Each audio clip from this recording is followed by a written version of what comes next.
Several hours later, Vivenna still sat alone, a solitary candle burning and dripping wax onto the splintered desk corner.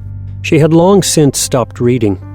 A plate of food sat uneaten by the door brought by Parlin some time before. Letters lay spread out on the desk before her. It had taken time to put them in order. Most were penned in her father's familiar hand. Not the hand of her father's scribe, her father's own hand. That had been her first clue. He only wrote his most personal or most secret communications on his own. Vivenna kept her hair under control. She didn't look out the darkened window at the lights of a city that should have been asleep. She simply sat, numb. The final letter, the last before Lemmick's death, sat on the top of the pile. It was only a few weeks old. My friend, our conversations have worried me more than I care to admit. I have spoken with Yarda at length.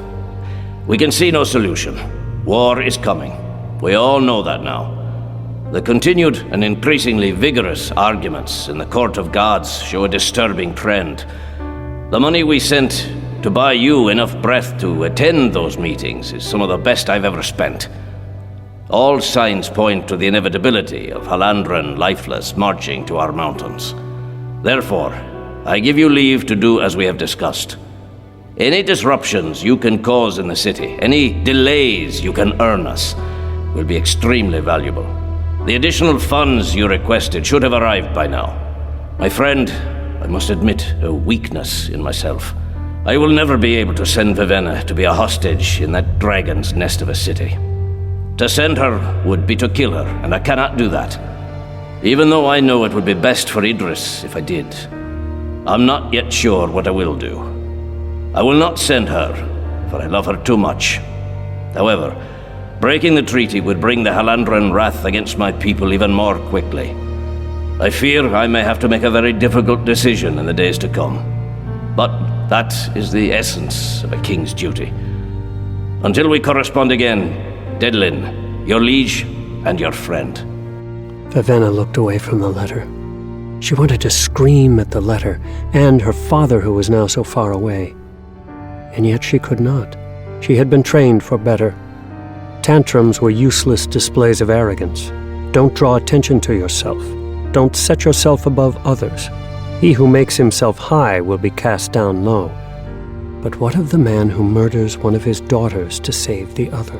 What of the man who claims to your face that the switch was for other reasons, that it was for the good of Idris, that it wasn't about favoritism at all? What of the king who betrayed the highest tenets of his religion by purchasing breath for one of his spies? Vivenna blinked at a tear in her eye, then gritted her teeth, angry at herself and the world. Her father was supposed to be a good man, the perfect king, wise and knowing, always sure of himself, and always right in that surety. The man she saw in these letters was far more human. Why should she be so shocked to learn that? It doesn't matter. None of that matters. Factions in the Halandren government were rallying the nation for war. Reading her father's candid words, she finally believed him completely. Halandren troops would likely march on her homeland before the year was out. And then, the Halandren, so colorful yet so deceptive, would hold Ciri hostage and threaten to kill her unless Dedlin surrendered. Her father would not give up his kingdom. Ciri would be executed. And that is what I'm here to stop. Vivenna's hands grew tighter, gripping the edges of the desktop jaw set. She brushed away the traitorous tear. She had been trained to be strong, even when surrounded by an unfamiliar city and its people. She had work to do. She made her way down the stairs, avoiding the broken steps, to where the mercenaries were teaching Parlin how to play a game with wooden cards. The three men looked up as Vivenna approached. She settled herself carefully on the floor, sitting with her legs beneath her in an unassuming posture. I know where some of Lemmick's money came from. Idris and Halandren will soon go to war. Because of this threat, my father gave much greater resources to Lemmick's than I'd realized. He'd sent enough money for Lemmick's to buy 50 breaths, allowing him to enter the court and report on its proceedings. Obviously, my father didn't know that Lemix already had a sizable amount of breath. The three men were silent. Tongfa shot a glance at Denth, who sat back, resting against an overturned broken chair. I believe that Lemix was still loyal to Idris. His personal writings make that relatively clear. He was not a traitor. He was simply greedy. He wanted as much breath as possible because he had heard that it extended a person's life. Lemix and my father had planned to hinder the war preparations from inside Halandren. Lemix promised he would find a way to sabotage the lifeless armies, damage the city's supplies, and generally undermine the ability to wage war. For him to accomplish this, my father sent him a large sum of money. About 5,000 marks worth? Less than that, but a large chunk nonetheless. I believe that you are right about Lemix Denth. He's been stealing from the crown for some time. Parlin looked confused. That wasn't uncommon. The mercenaries, however, didn't look surprised. I don't know if Lemix intended to do as my father asked. The way he hid the money, some of the things he wrote, well, maybe he was finally planning to turn traitor in Run. We can't know what he would eventually have decided. We do, however, have a vague list of things he planned to accomplish. Those plans were convincing enough to persuade my father, and the urgency of his letters has convinced me. We're going to continue Lemix's work and undermine Halandren's ability to wage war.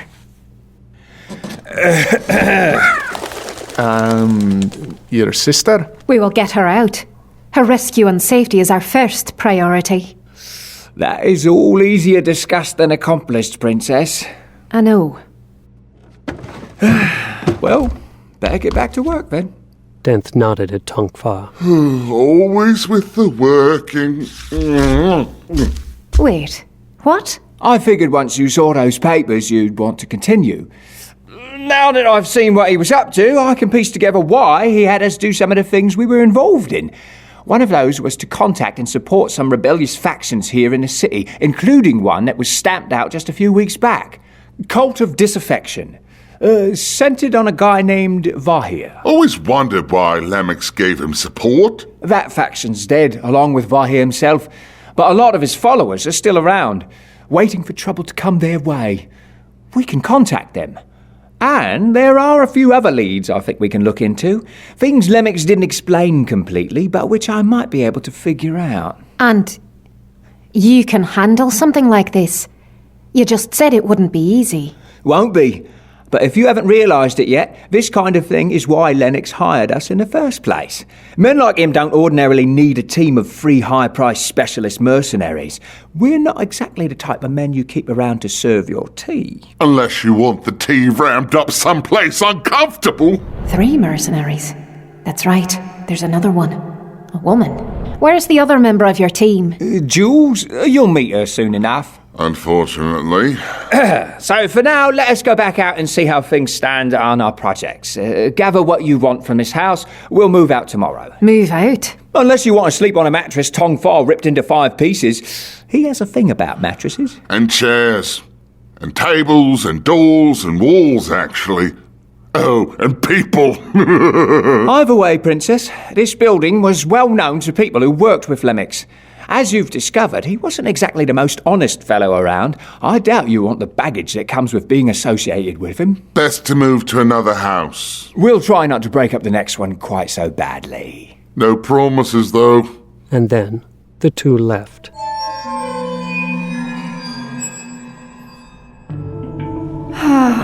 Ciri stood before the door to her husband's bedchamber, shuffling nervously. As usual, Bluefinger stood beside her, and he was the only other one in the hallway.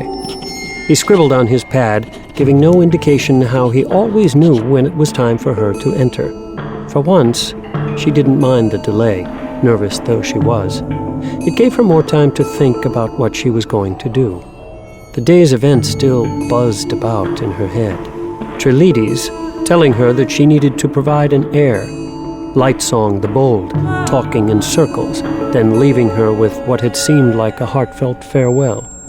Her king and husband sitting on his tower above, bending light around him.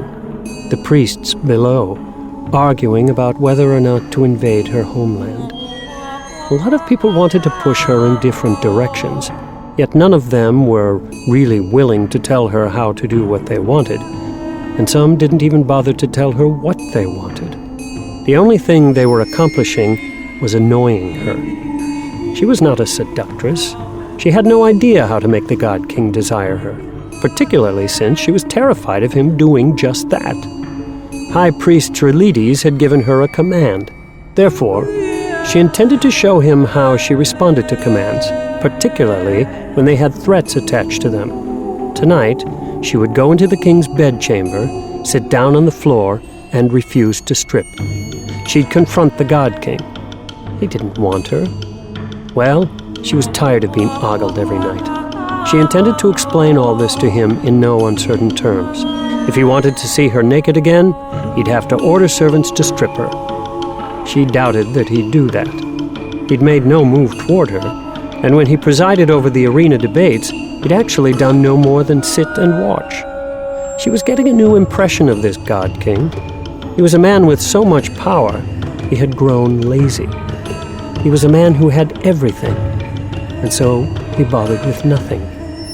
He was a man who expected others to do everything for him. People like him annoyed her. She was reminded of a guard captain in Idris who had insisted on making his men work hard while he spent his afternoons playing cards. It was time the God King was defied. More than that, it was time that his priests learned that they couldn't bully her. She was tired of being used. Tonight, she would react. That was her decision, and it made her nervous as all colors. Do they really watch me each night? Bluefingers glanced to either side, then shook his head. But Trilides knew that I hadn't been bedded by the God King. Bluefingers raised a finger, pointing to his eyes, then shook his head. Then he pointed to his ears and nodded. He pointed to a doorway down the hall. They listen. They would never watch, Vessel. Remember, the God King is their holiest of deities. Seeing him nude, watching him with his wife, no, they wouldn't dare. However, they aren't above listening. They are very concerned about an heir. Bluefingers glanced about nervously. Am I really in danger from them? More danger than you know, Vessel. Then, Bluefingers backed away, gesturing at the doorway. You have to help me. I cannot. Not now. With that, Bluefingers pushed open the door, bowed, and scuttled away, glancing nervously over his shoulder. Ciri glared at him. The time was swiftly approaching when she'd need to corner him and find out what he really knew. Until then, she had other people to annoy. She turned and glanced into the dark room. Her nervousness returned. Is this wise? Being belligerent had never bothered her before, and yet her life wasn't like it had been before. Bluefinger's fear had left her even more on edge. Defiance. It had always been her way to get attention. She hadn't been obstinate out of spite. She'd simply been unable to measure up to Vivenna, so she'd just done the opposite of what was expected of her. Her defiance had worked in the past, or had it? Her father had been perpetually angry at her, and Vivenna had always treated her like a child. The city's people had loved her, but sufferingly. No, I can't go back to that. The people in this palace, this court, they aren't the types you can defy just because you're annoyed. Spurn the palace priests, and they wouldn't grumble at her like her father had. They'd show her what it really meant to be in their power. But what to do then? She couldn't keep throwing off her clothes and kneeling on the floor naked, could she? Feeling confused and a little angry at herself, she stepped into the dark room and pulled the door closed. The God King waited in his corner, shadowed as always. Ciri looked at him, staring at that too calm face. She knew that she should disrobe and kneel, but she didn't. Not because she felt defiant. Not even because she felt angry or petulant. Because she was tired of wondering. Who was this man who could rule gods and bend light with the force of his biochroma? Was he really just spoiled and indolent? He stared back at her. As before, he didn't grow angry at her insolence. Watching him, Ciri pulled at the strings of her dress, dropping the bulky garment to the floor. She reached for the shoulders of her shift, but hesitated. No, this isn't right either. Ciri glanced down at the shift. The edges of the white garment fuzzed, the white bending into color. She looked up at the God King's impassive face. Then, gritting her teeth against her nervousness, Ciri took a step forward. The God King tensed. She could see it in the edges of his eyes and around his lips. She took another step forward, the white of her garment bending further into prismatic colors. The God King didn't do anything. He just watched as she drew closer and closer. She stopped right in front of him. Then she turned from him and climbed up onto the bed, feeling the deep softness beneath her as she crawled to the middle of its mattress. She sat up on her knees, regarding the black marble wall with its obsidian sheen. The God King's priests waited just beyond, listening carefully to hear things that were really none of their business. This is going to be exceptionally embarrassing.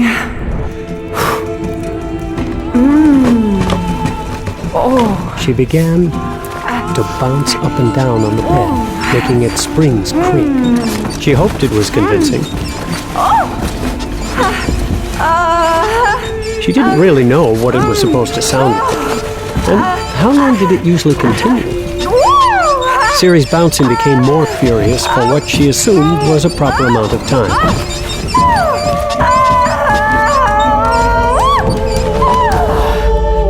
Ciri fell back onto the bed. She glanced up, eyeing the God King. Some of his emotional mask had softened, and he displayed a very human look of confusion. She almost laughed out loud at how perplexed he seemed. She just met his eyes and shook her head. Then, her heart beating, her skin a bit sweaty, she lay back on the bed to rest. Tired from the day's events and intrigues, it wasn't long after that she found herself rolled up in the luxurious comforter and relaxing. The God King left her alone. In fact, he'd grown tense at her approach, almost as if he were worried, even frightened of her. That couldn't be. He was the god and king of Halandren, and she was just a silly girl, swimming in waters that were far over her head. No, he wasn't frightened. The concept was enough to again make her feel like laughing. She restrained herself, maintaining the illusion for the listening priests as she drifted off in the luxurious comfort of the bed.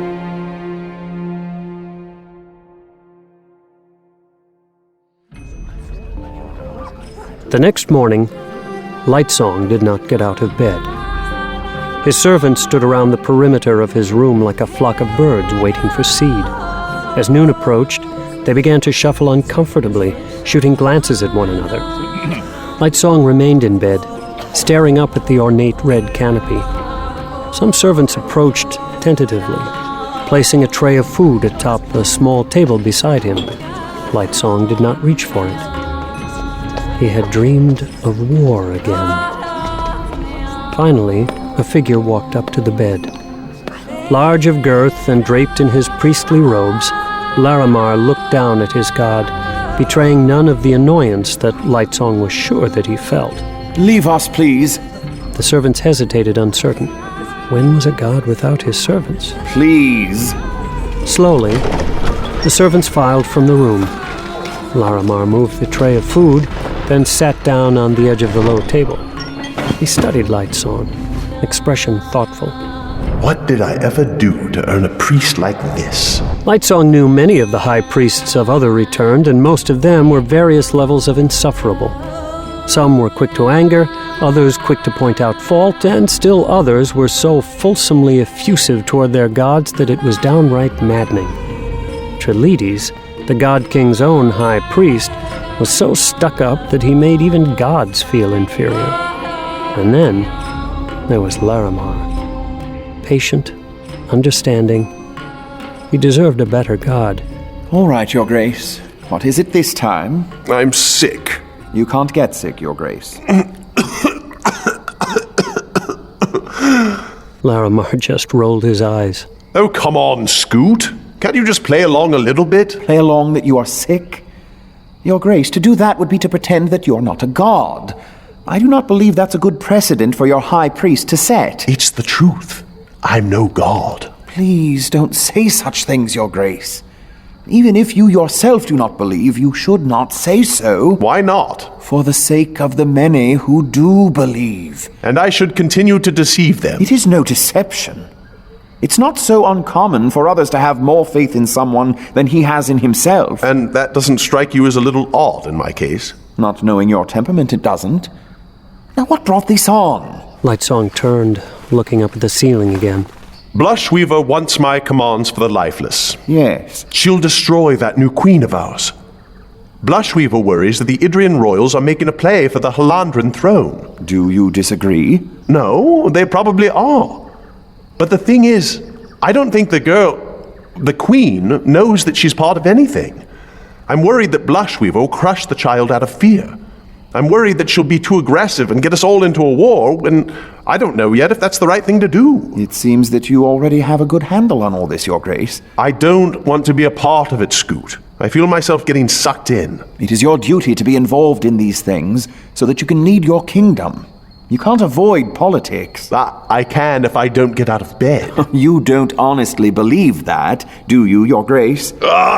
You're not going to give me a lecture about how even my inaction has political effects, are you? Perhaps. Like it or not, you are a part of the workings of this kingdom, and you produce effects even if you stay in bed. If you do nothing, then the problems are as much your fault as if you had instigated them. No, I think you're wrong. If I don't do anything, then at least I can't ruin things. Sure, I can let them go wrong, but that's not the same thing. It really isn't, no matter what people say. And if by acting you could make things better? Not going to happen. You know me better than that. I do, Your Grace. I know you better, perhaps, than you think I do. You've always been one of the best men I have known. Lightsong rolled his eyes, but then stopped, noting the expression on Larimar's face. Best men I have known. You knew me! That's why you chose to be my priest. You did know me before I died. Who was I? A good man, you claim. What was it about me that made me a good man? I can say nothing, Your Grace. You've already said something. You might as well go on. No turning back. I've said too much already. Oh, come on, just a little bit. Was I from Taitlir then? How did I die? Who is she? The woman I see in my dreams. I could command you to speak. No, you couldn't. It's like the rain, Your Grace. You can say you want to command the weather to change, but you don't believe it deep down. It doesn't obey, and neither would I. Convenient bit of theology, that. Particularly when you want to hide things from your gods. Larimar turned to go. You have paintings waiting to be judged, Your Grace. I suggest that you let your servants bathe and dress you so that you can get through the day's work. How exactly did he just do that to me? Larimar hadn't even really revealed anything. Yet Lightsong had overcome his bout of melancholy. He eyed Larimar as the priest reached the door and waved for the servants to return. Perhaps dealing with sullen deities was part of his job description. But he knew me before. And now he's my priest. How did that happen? Scoot! Larimar turned, guarded, obviously expecting Lightsong to pry further into his past. What should I do? About Blushweaver and the Queen. I cannot tell you, Your Grace. You see, it is from what you do that we learn. If I guide you, then we gain nothing. Except perhaps the life of a young girl who is being used as a pawn. Do your best, Your Grace. That is all I can suggest. Great. Lightsong didn't know what his best was. The truth was, he'd never bothered to find out.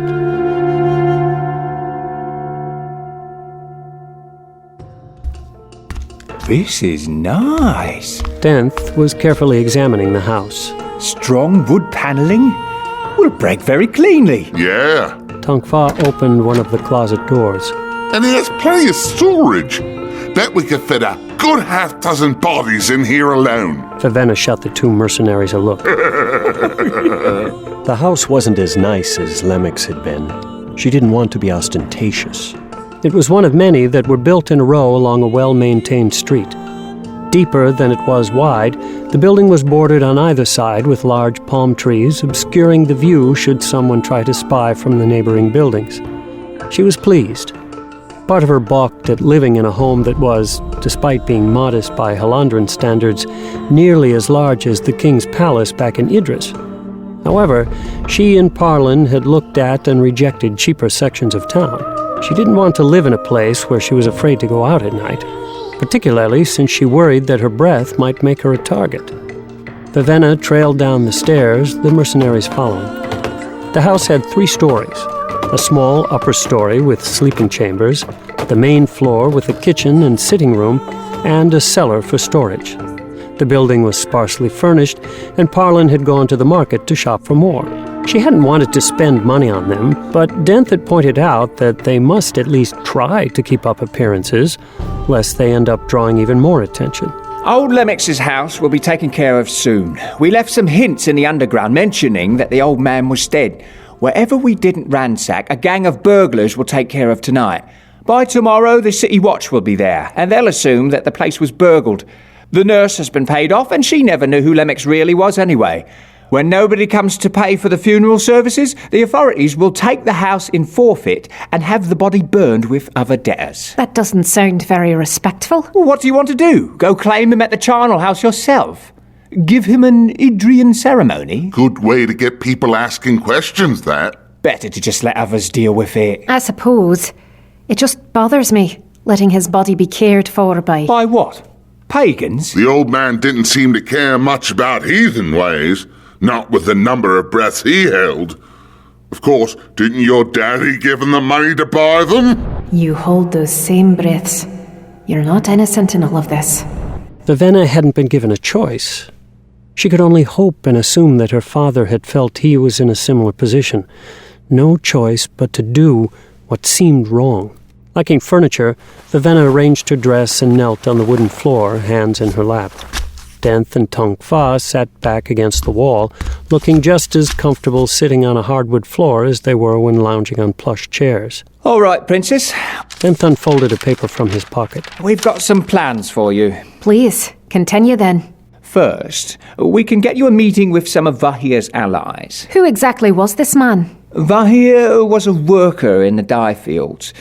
Things can get bad in those fields. Long hours, little more than food for pay.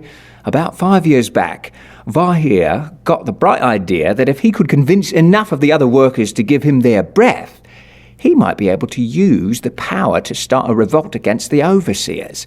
Became enough of a hero to the people in the outer flower plantations that he actually drew the attention of the court of gods. Never truly had a chance of starting a real rebellion. So, what good are his men to us, if they never had a chance of succeeding? Well, you didn't say anything about a rebellion or anything like that. You just want to make it tough for the Halandrans when they go to war. Revolts in the field would sure be a pain during war. All right, let's meet with them. Just so you know, Princess, these aren't particularly sophisticated sort of folks. I am not offended by poverty or people of small means. Ostry regards all people equally. Oh, I didn't mean that. It's not that they're peasants, it's that, well, when Vahir's little insurrection went bad, these are the people who were smart enough to get out quickly. That means they weren't all that committed to him in the first place. In other words, they were really just a bunch of thugs and crime lords who thought Vahir might be the source of some easy influence and money. And do we want to associate with people like that? We have to start somewhere. The other things on the list are a bit more fun. And they are? Raid the lifeless storage warehouse, for one. We won't be able to kill the things, not without drawing the rest of them down on us, but we might be able to muck up the way the creatures work. That sounds a little dangerous. Denth glanced at Tonk Fa, who opened his eyes. They shared a smile. What? Hazard pay. We may not steal your money, but we have nothing against overcharging you for extremely dangerous stunts. Great. Beyond that, from what I can tell, Lemix wanted to undermine the city's food supply. It's a good idea, I suppose.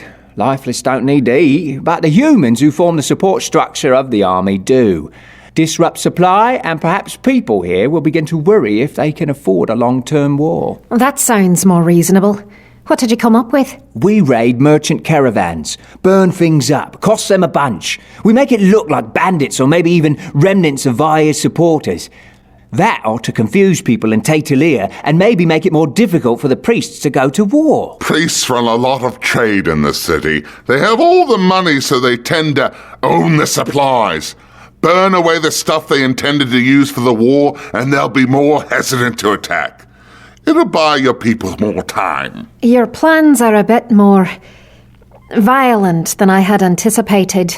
You see, this is where we get our bad reputation. People hire us to do difficult things like undermine a country's ability to wage war, then they complain that it's too violent. Very unfair. Perhaps he'd rather we buy puppies for all of our enemies, then send them with nice apologetic notes asking them to stop being so mean. And then when they don't stop, we could kill the puppies. All right, I understand that we'll have to use a firm hand, but really, I don't want the Halandrins to starve because of what we do. Princess, these people want to attack your homeland. They see your family as the greatest existing threat to their power, and they're going to make certain that nobody of the royal blood lives to challenge them. They get a child by your sister to be the next God King, then they kill every other person of royal blood.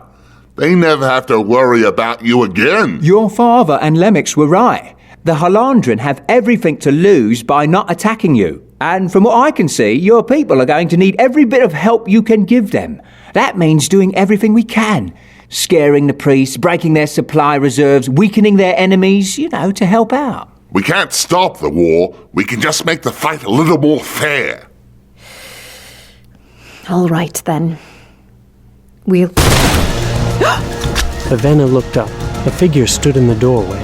A tall, bulky man with unusually large muscles and flat features. It took her a moment to register the other oddity about him. His skin was grey, his eyes too. There was no color to him at all, and her heightenings told her that he didn't have a single breath. A lifeless soldier. Ravenna scrambled to her feet. She backed away from the large soldier. It just stood there, immobile, not even breathing.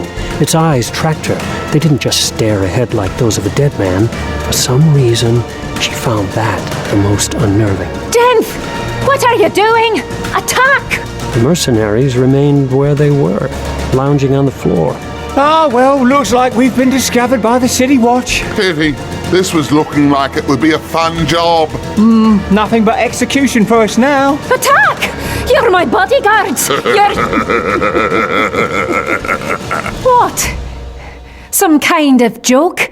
Did you paint that man grey? What's going on? Move it, you rock-on legs! The creature walked into the room, carrying a couple of canvas bags over its shoulders. As it entered, it revealed a shorter woman standing behind. Thick through the thighs and through the bust, she had light brown hair that came down to her shoulders. She stood with hands on hips, looking upset. Denth, he's here. In the city. Good. I owe that man a sword through the gut. He killed Arstia. What makes you think you can beat him? I've always been the better swordsman. Arstia was good too. Now he's dead. Who's the woman? New employer. Hope she lives longer than the last one. Claude, put those down. Go get the other bag. The lifeless responded, setting down his bags, then walking back out. Ravenna watched, by now having figured out that the short woman must be Jules, the third member of Denth's team. What was she doing with the lifeless? And how had she found the new house? Denth must have sent her a message. What's wrong with you? Some awakener come by and steal your colours? What? She means, why do you look so surprised? That and her hair's white. Ravenna flushed, realizing that her shock had gotten the better of her. She returned her hair to its proper dark color. The lifeless was returning, carrying another bag. Where did that creature come from? What, Claude? Made him from a dead body, obviously. I didn't do it myself. I paid money for someone else to. Too much money? He wasn't unnaturally tall, not like a returned. He could have been a normal, if well-muscled man. Only the skin coloring, mixed with the emotionless face, was different. She bought him?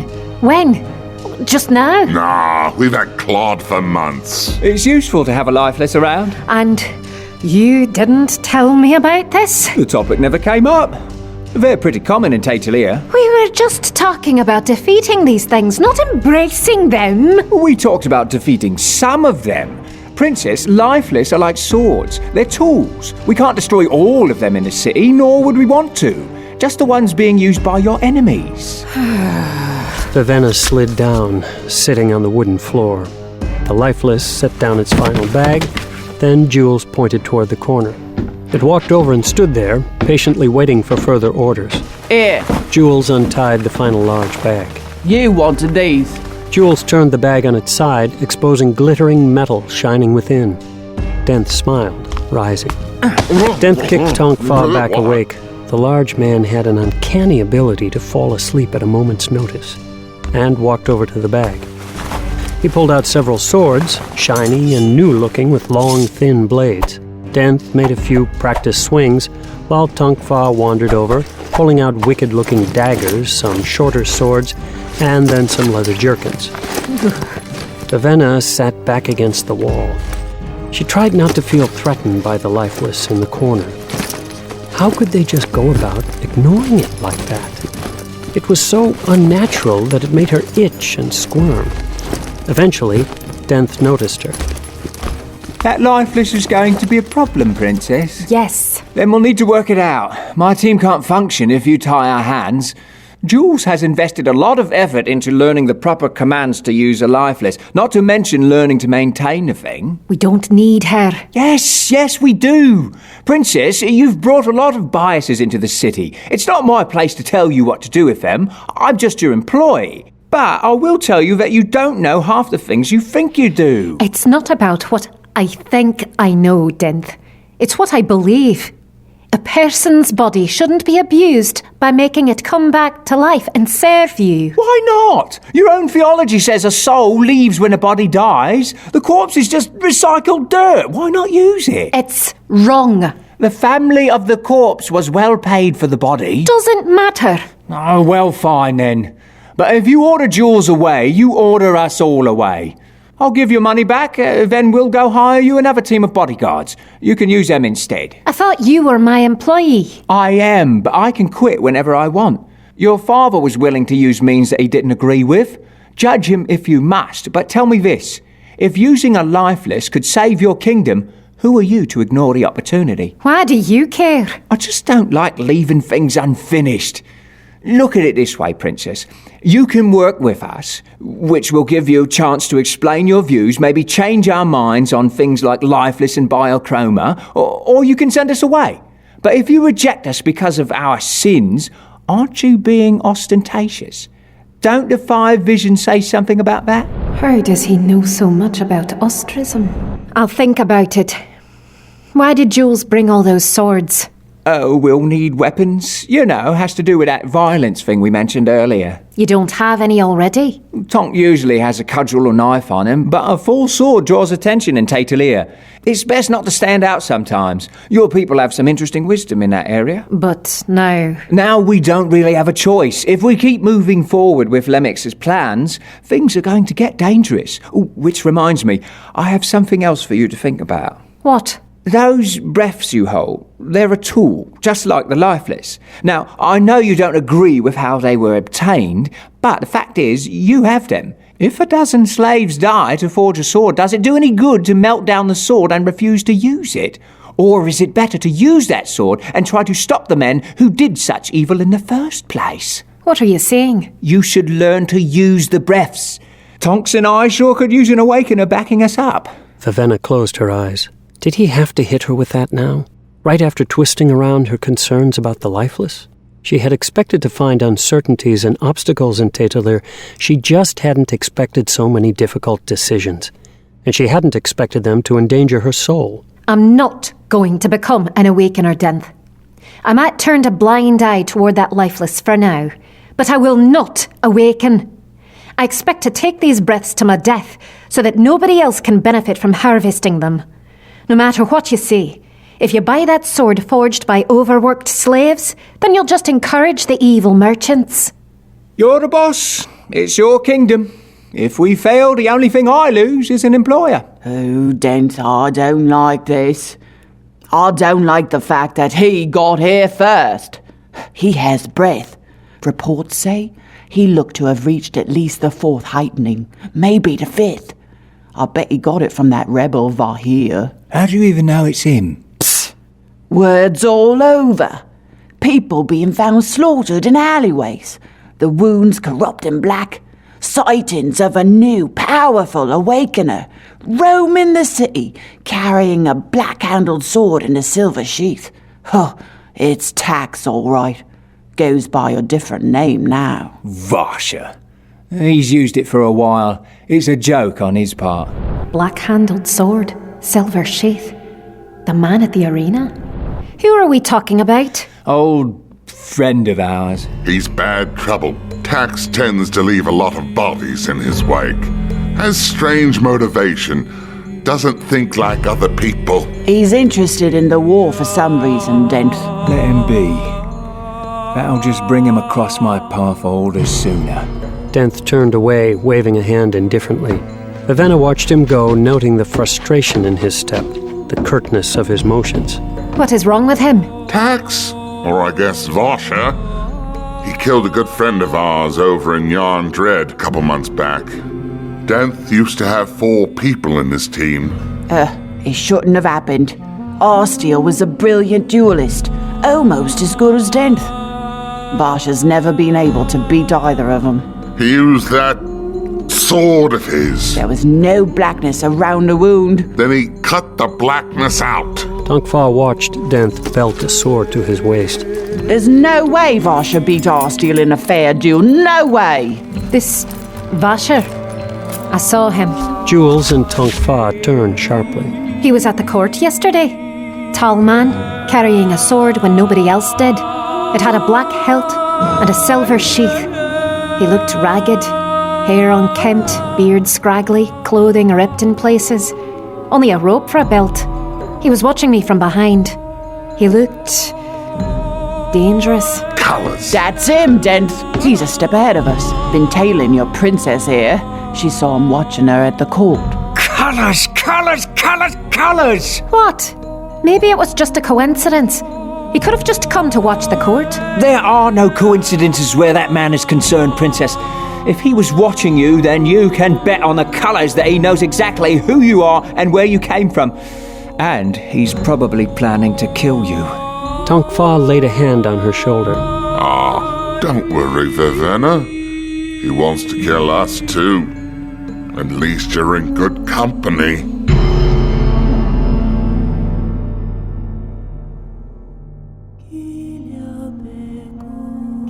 For the first time in her several weeks at the palace, Ciri stood before the God King's door and felt neither worried nor tired. Bluefingers, oddly, wasn't scribbling on his pad. He watched her silently, expression unreadable. Ciri almost smiled to herself. Gone were the days when she'd had to lie on the floor awkwardly trying to kneel while her back complained. Gone were the days when she had to fall asleep on the marble, her discarded dress her only comfort. Ever since she'd grown daring enough to climb into the bed the previous week, she'd slept well each night, comfortable and warm. And not once had she been touched by the God King. It was a nice arrangement.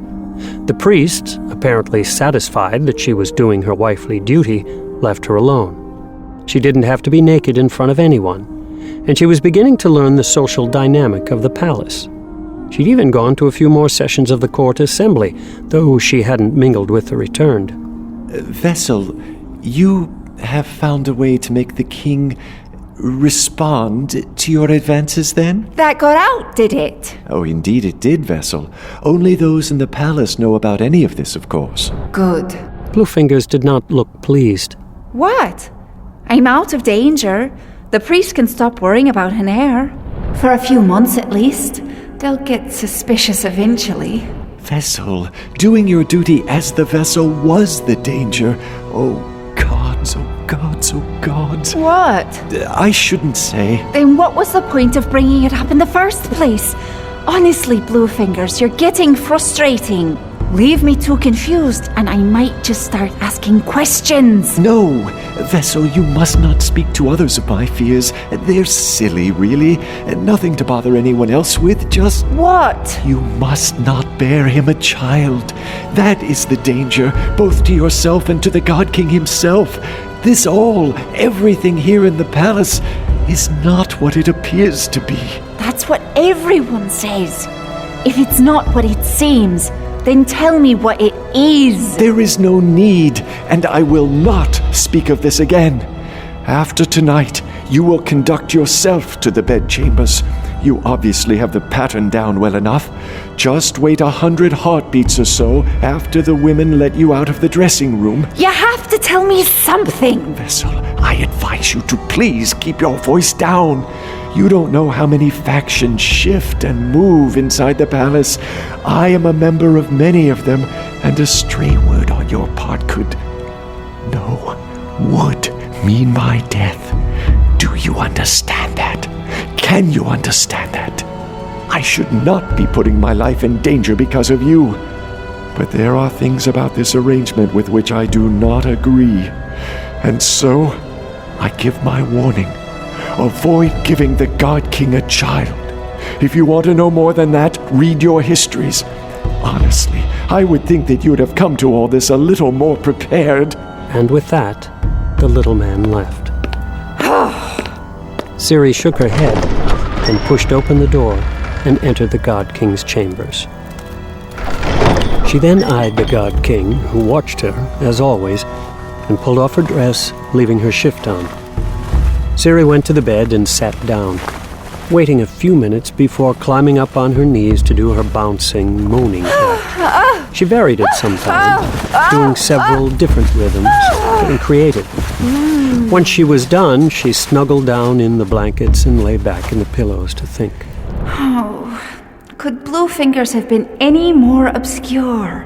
What little Ciri knew of political intrigue told her that people preferred to be subtle, obscure even, to protect themselves from implication. Read your histories. It seemed an odd suggestion.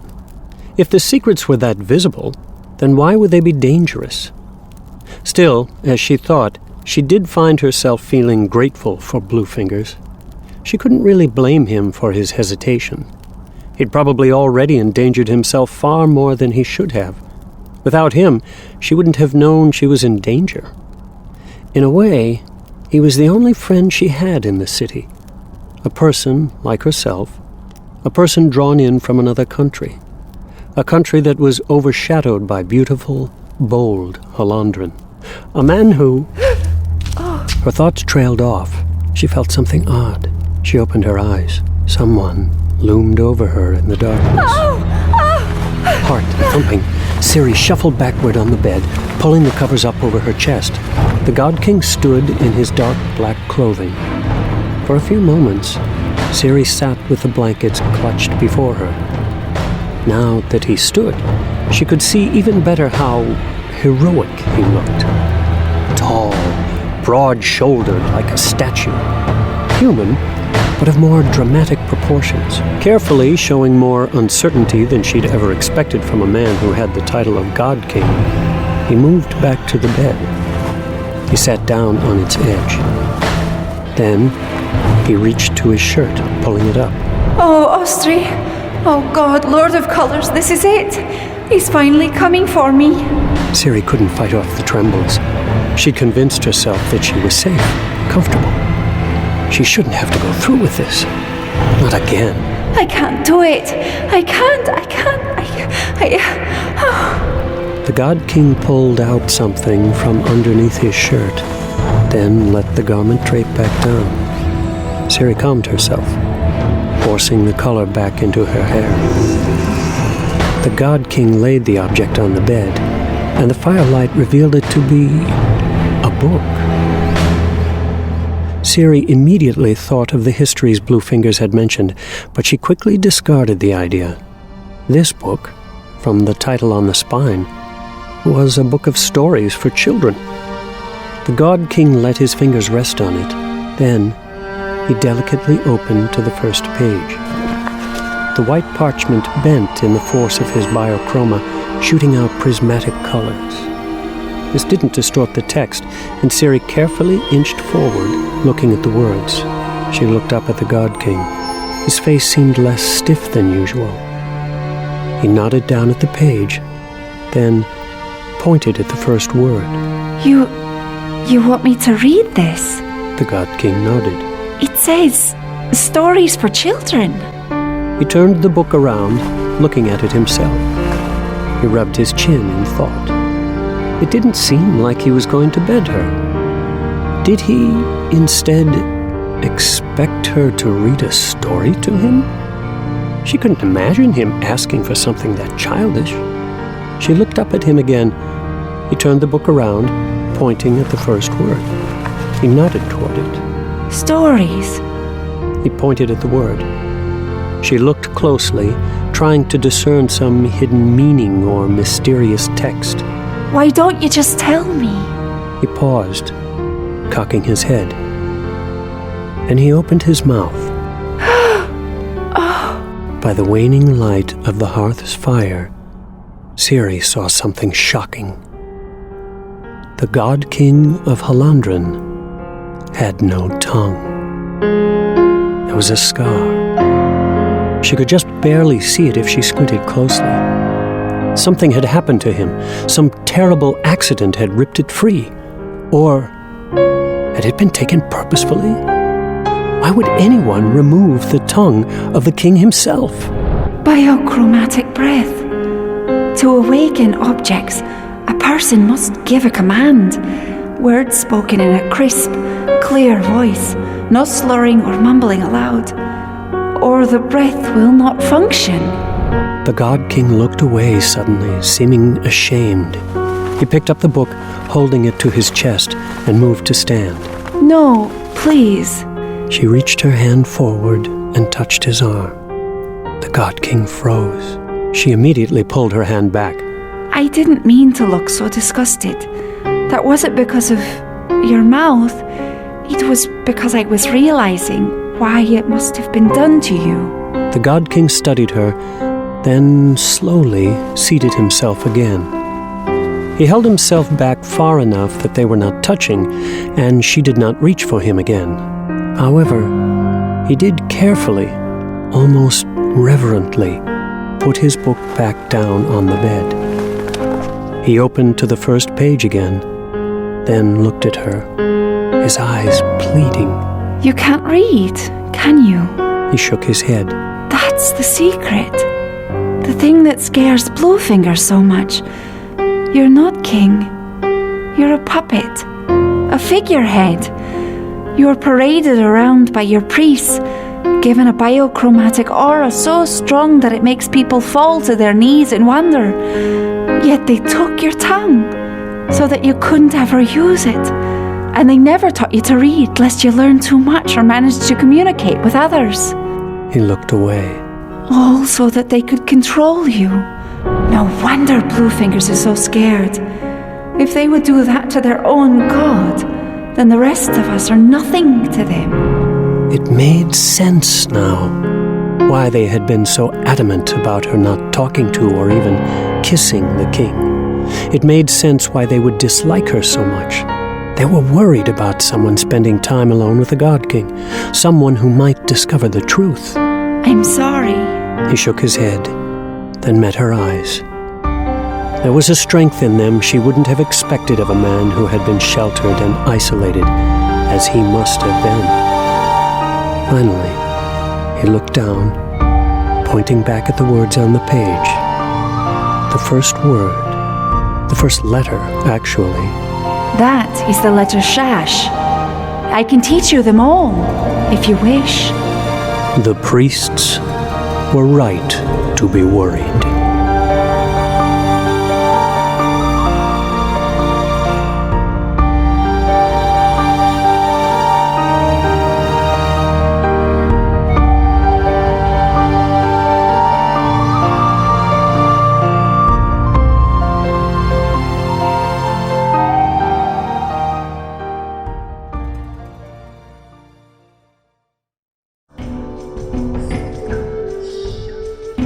Warbreaker Part 1 is a graphic audio production.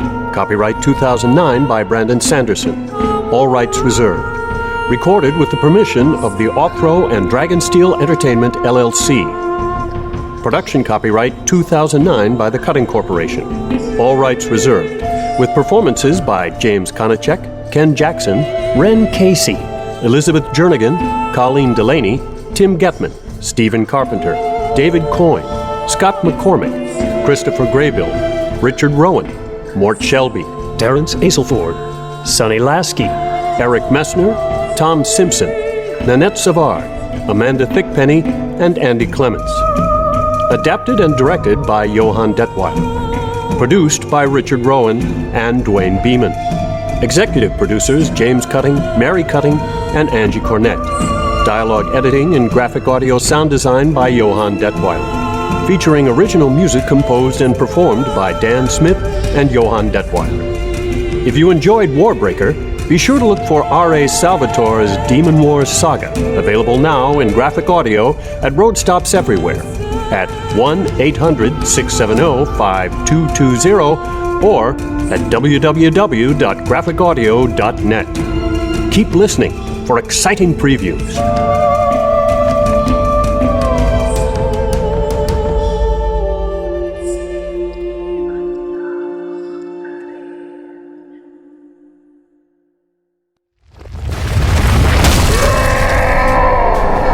Giants, including the biggest and ugliest of those big and ugly brutes I have ever seen. Meyer Deck is called. And even the Powries, even Coscosio Beguln himself, gives him great respect. His armor is special, I fear, perhaps even magical, for it seems almost to have an inner fire. Hear me! This is only one human! One puny human! 100 pieces of king's gold and 10 prisoners to the one that brings me the head of Nightbird!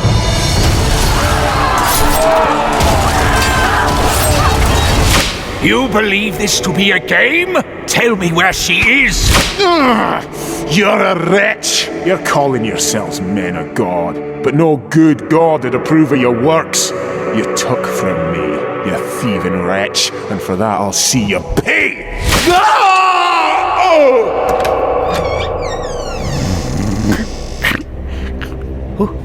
Who's there?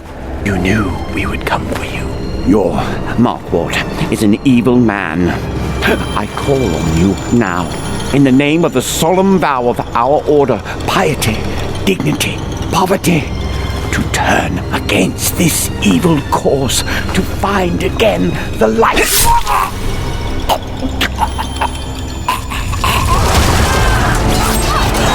Don't miss Demon Wars Saga Book 2, The Demon Spirit Part 2. Available now from Graphic Audio.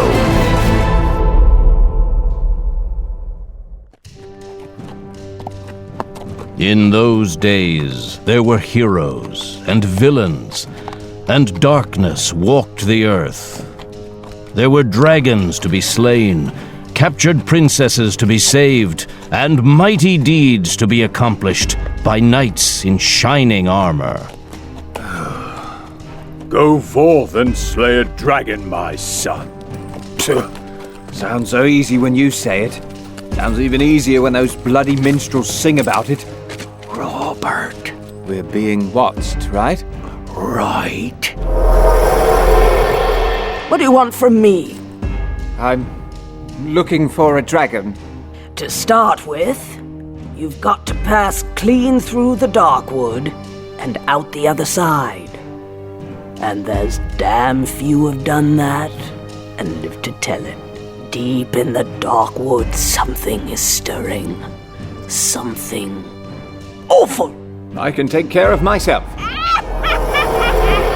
Hideous monster! I, Prince Rupert of the Forest Kingdom, do hereby challenge ye! Come forth and fight! You're a prince, you said? Yes. Do you by any chance rescue princesses? I've got one here, and she's driving me crazy. You're holding a princess captive? Shh! Keep your voice down. She'll hear you. I'm not holding her captive. I'll be glad to see the back of her. What's wrong with her? That's what's wrong with her. Hello, Prince... Oh, my hero! You've come to rescue me! Well, that's part... I knew you'd come! Well, yes, glad to be of service. Now get on with it. Get on with what? With killing the dragon, of course. That's what you're here for, isn't it? Well, the dragon and I have talked it over, and I'm going to take him back to my castle alive. And you too, of course. Princess Julia, you have two choices. Come back to my castle with me and the dragon, or stay here on your own. You can't leave me here! Watch me. You're the worst prince ever! Well, I see you've already got something in common with my father. Prince Rupert, Princess Julia, approach the throne. Rupert, can't you do anything right? Not much. Sorry I couldn't oblige you by getting killed during the quest. Your Majesty, we do have a serious problem to discuss. Time is running out, Your Majesty. We've already lost 3 of the outlying villages to the demons, and every day more of the forest falls under the shadow of the long night. Demons run ahead of the Darkwood, slaughtering all in their path. We must make a stand against the darkness, while we still can. Once in a blue moon, magic is loosed in the world. Wild magic. To create or destroy, strong enough to reshape reality itself on the night the blue moon is full. We have 7 months until that night. 7 months in which to find an answer to the darkness. If we fail, the Darkwood will spread over all that is. Civilization will fall. The long night will have no ending. And the world will belong to the demons. Prince Rupert, you must journey to the Dark Tower and there summon the High Warlock. And the High Warlock's our only hope against the Darkwood? Looks like it. Then we're in deep trouble. It's a hard, bloody journey to the Dark Tower, my friends. And you'll be facing the worst odds of your career. Most of you won't be coming back. If we make it, they'll sing songs about us forever. Everybody, run! Now! Rupert, what in the world did... We're not going to make it outside, sire. We have to stand and fight. It'll kill us! If you've a better idea, I'm open to suggestions.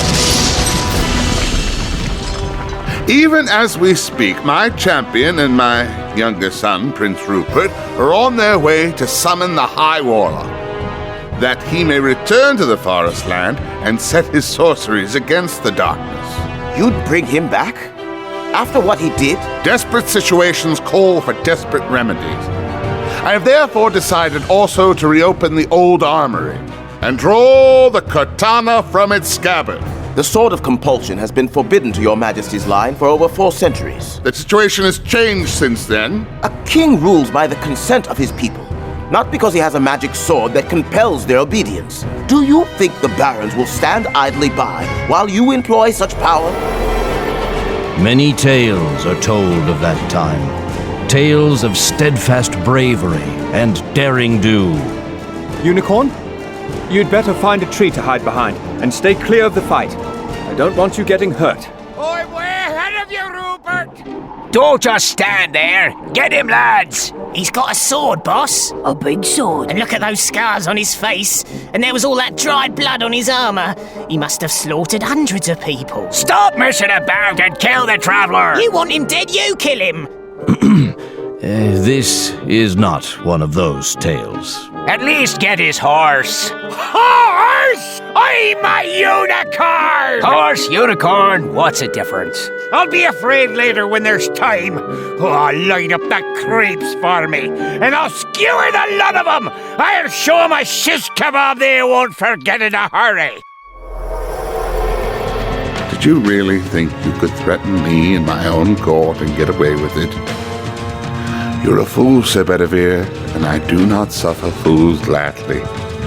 Bow your head to me or lose it. You dare laugh? We're running out of time. There's a blue moon rising. The dark will not take me this night! Graphic Audio presents Simon R. Green's Forest Kingdom Saga, Blue Moon Rising, Part 1.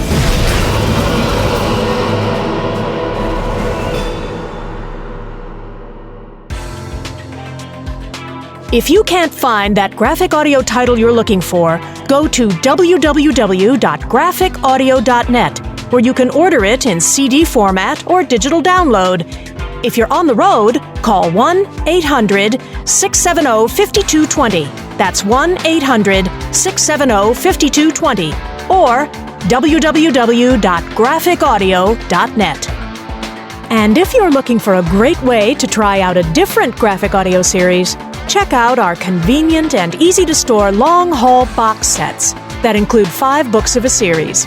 Available only at www.graphicaudio.net.